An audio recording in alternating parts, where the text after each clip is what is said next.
பிரதீப் சரியான திமிர் பிடித்தவன்.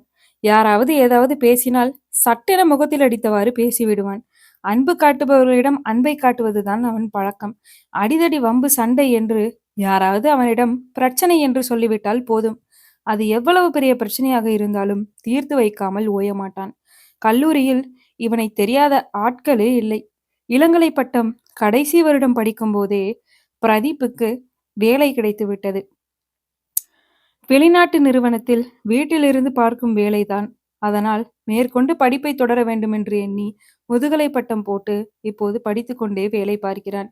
காலையில் கல்லூரி வருவது, மதியம் கல்லூரி முடிந்ததும் வீட்டிற்கு சென்று வேலை பார்ப்பது என வேலை விஷயத்தில் மட்டும் பொறுப்பாக இருப்பான். சொந்த பந்தங்கள் எதுவும் அவனுக்கு பெரிதாக இல்லை. தன் அம்மா அப்பாவோடு சொந்த வீட்டில் வசிக்கிறான். அப்பா மருத்துவர். சொத்து பத்து எக்கச்சக்கம். இருந்தாலும் தான் சொந்த உழைப்பில் வாழ வேண்டும் என்ற ஆசை அவன் மனதில் ஆழமாக பதிந்துள்ளது.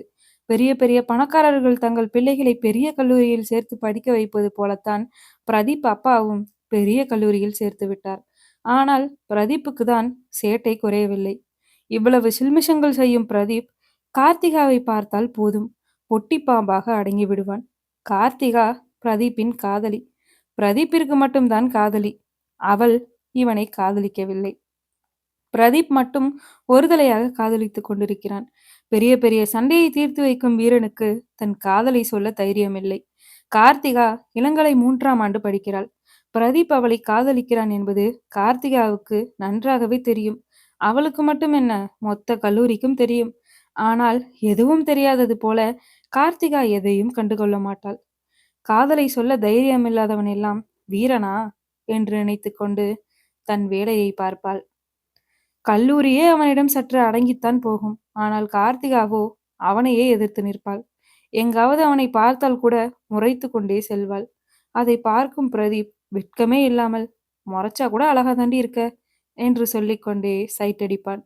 இதுவரை கார்த்திகா பிரதீப்பிடம் ஒரு வார்த்தை கூட பேசியதில்லை. பிரதீப்பும் பார்ப்பதோடு சரி.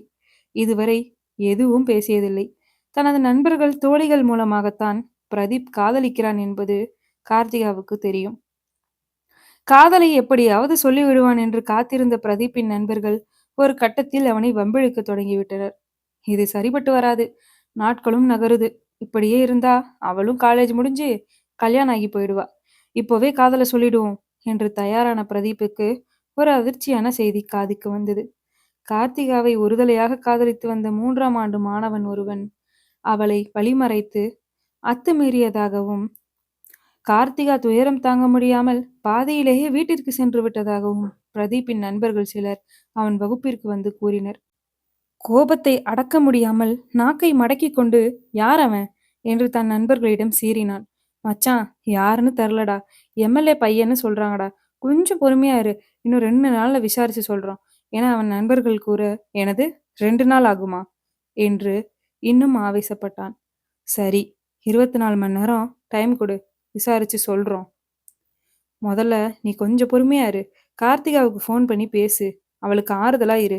இப்போதைக்கு அவசரம் வேணாம் என அவன் நண்பர்கள் கூற, இப்போதைக்கு கார்த்திகா தான் முக்கியம் என்று நினைத்த அவன் உடனே அவளுக்கு ஃபோன் செய்தான். கார்த்திகா ஃபோனை எடுக்கவில்லை.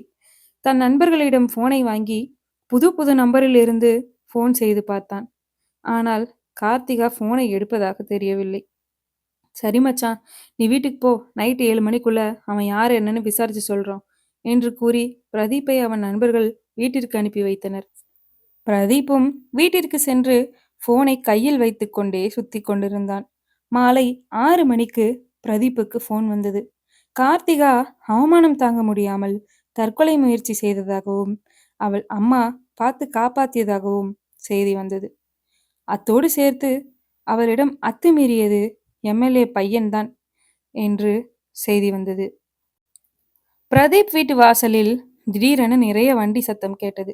வந்தது பிரதீப்பின் நண்பர்கள். எதுக்குடா இங்க வந்தீங்க? நேரா அந்த எம்எல்ஏ வீட்டுக்கு வண்டியை விடுங்க, கிளம்புவோம் என்றான் பிரதீப். மச்சான், கொஞ்சம் பொறுமையா இருடா. நீ இப்படி அவசரப்பட்டு அடிதடியில் இறங்கிடுவேன்னு தெரிஞ்சுதான் இங்க வந்தோம். முதல்ல சொல்றதை கேளு. இது பொண்ணுங்க விஷயம். நீ போய் அடிச்சினா இது கேஸ் ஆகிரும். அப்புறம் உன்னை பிடிச்சி உள்ள போட்டுருவாங்க. அப்புறம் கார்த்திகா கூட வாழ முடியாது. கொஞ்சம் யோசிச்சு முடிவெடு என்று அவன் நண்பர்கள் அறிவுரை கூறினர். சரி, நான் போய் கார்த்திகாவை பார்க்குறேன். அவகிட்ட பேசி லீகலா கேஸ் போட சொல்றேன். நீங்க இங்கேயே இருங்க என்று சொல்லிவிட்டு வண்டியை எடுத்துக்கொண்டு கார்த்திகாவின் வீட்டிற்கு கிளம்பினான் பிரதீப். பிரதீப்பை பார்த்த கார்த்திகாவின் அம்மா யார் என விசாரிக்க கார்த்திகாவின் நண்பன் என்றதும் உள்ளே அனுமதித்தார்.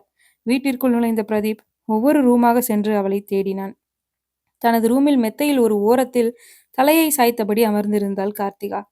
ஹே கார்த்திகா, எப்படி இருக்க என்றான் பிரதீப். அவனை பார்த்த கார்த்திகா, இவன் எப்படி இங்க வந்தான் என்று அதிர்ச்சியில் உறைந்து போய் நின்றாள். இப்போ கூட நீ பேச மாட்டியா? உனக்கு ஒன்று தெரியுமா? நான் உன்னை 3 வருஷமா லவ் பண்றேன். ஆனா ஒரு தடவை கூட உன்னோட குரலை நான் கேட்டதே இல்லை என்றான். அப்போது கூட கார்த்திகா எதுவும் பேசாமல் மௌனமாக நின்றாள். சரி, நீ எதுவும் பேச வேண்டாம். வா, போய் போலீஸ் ஸ்டேஷன்ல கம்ப்ளைண்ட் கொடுப்போம். நீ எதுவும் சொல்ல வேணாம், நான் எல்லாம் பார்த்துக்கிறேன் என்றான். இதெல்லாம் உனக்கு தேவையா? ஈஸியா கம்ப்ளைண்ட் கொடுக்க சொல்ற? அவன் அரசியல்வாதியோட பையன் என்றாள். இதை கேட்ட பிரதீப்புக்கு கோபம் வந்தது. ஏய், என்னடி பேசுற? அரசியல்வாதினா பெரிய கும்பா? அப்ப அவனுங்க என்ன வேணாலும் பண்ணலாமா? தயவு செஞ்சு வா, போலீஸ் ஸ்டேஷன் போவோம் என்றான். என்னால வர முடியாது. நீ முதல்ல யாரு? எந்த உரிமையில இங்க வந்த என்றாள். ஏன், உனக்கு தெரியாதா நான் யாருன்னு? எந்த உரிமையில வந்திருப்பேன்னு உனக்கு தெரியாதா என்று அவன் கூற கார்த்திகா மௌனமானாள். பிரதீப் அவன் கையில் போட்டிருந்த ஒரு தங்க மோதிரத்தை கலட்டி கார்த்திகாவின் கையில் மாட்டினான். இது உனக்காக வாங்கின மோதிரம்தான். என்னைக்காவது லவ் சொல்ல தைரியம் வந்துரும்னு நினைச்சு 3 வருஷமா கையில போட்டிருக்கேன். லவ் சொல்ல தான் நேத்து வந்தேன். அதுக்குள்ள இப்படி ஆகிருச்சு. I love you. உனக்கு தோணும்போது கல்யாணம் பண்ணிக்கலாம். அது வரைக்கும் இந்த மோதிரத்தை தாலியா நினைச்சுக்கோ. இப்ப வா, போலீஸ் ஸ்டேஷன் போகலாம் என்றான். கார்த்திகா கையை உதறிவிட்டு என்னால வர முடியாது என்றாள். என்னடி உனக்கு இப்படி ஒரு பிடிவாதம்? இப்படியே மூடி மறைச்சா எந்த உண்மையும் வெளில வராது. தப்பு பண்றவனுக்கு தண்டனையும் கிடைக்காது. வா, வா என்று கையை பிடித்து இழுக்க என்னால வர முடியாது என்று கத்தத் தொடங்கினாள் கார்த்திகா. கடைசியா கேட்கிறேன், வருவியா மாட்டியா என்று கேட்க முடியாது என்று மறுத்தாள். சரி, என்ன காரணம் சொல்லு என்று கேட்க அவன் பெரிய இடத்து பையன். தேவையில்லாம பிரச்சனை வரும். கேஸ் கொடுத்தா நியூஸ்ல வரும். எங்க சொந்தக்காரங்க பார்த்தா அசிங்கமா நினைப்பாங்க என்றாள். ஏய், இதெல்லாம் ஒரு காரணமாடி? உனக்கு பிரச்சனை வந்துச்சே, எந்த சொந்தமாவது வந்துச்சா? அவங்கெல்லாம் குறை சொல்ல தான் வருவாங்க. நீ எதையும் யோசிக்காம வா. இப்படி பொண்ணுங்களை அசிங்கப்படுத்துற எவனோ நிம்மதியா இருக்கக்கூடாது என்றான்.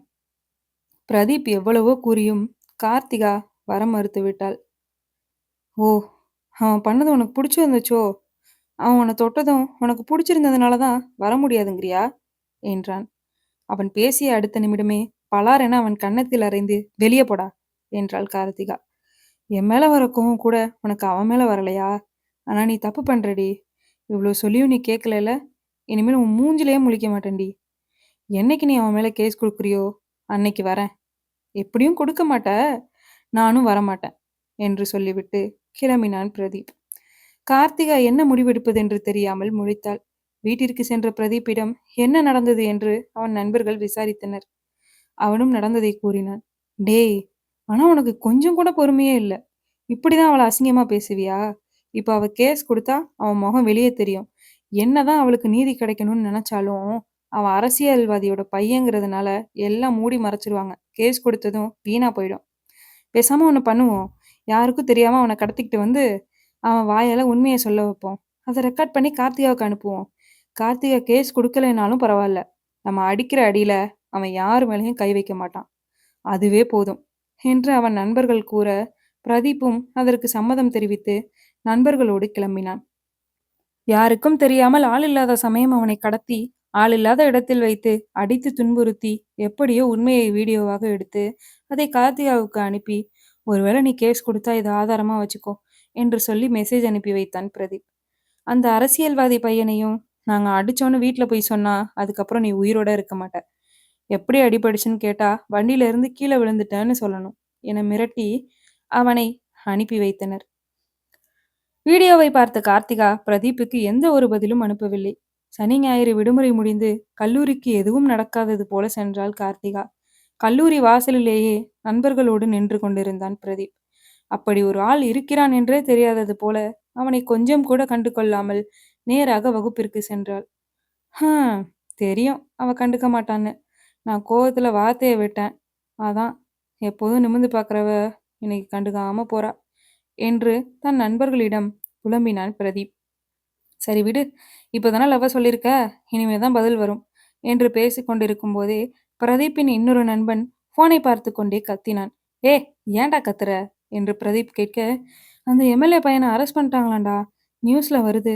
நம்ம எடுத்த வீடியோவை தான் ஆதாரமா வெளியிட்டு இருக்காங்க. பாதிக்கப்பட்ட பொண்ணு தான் கேஸ் கொடுத்ததா சொல்லியிருக்காங்க. அப்போ கார்த்திகா தான் கேஸ் கொடுத்துருக்கா போல என்று அவன் நண்பர்கள் கூற பிரதீப் போனை வாங்கி பார்த்தான். பரவால்ல, கார்த்திகா முகம் வெளியே வரல. நான் கூட அவளை வர வச்சு மீடியால பேச வச்சிருவாங்கன்னு நினைச்சேன்.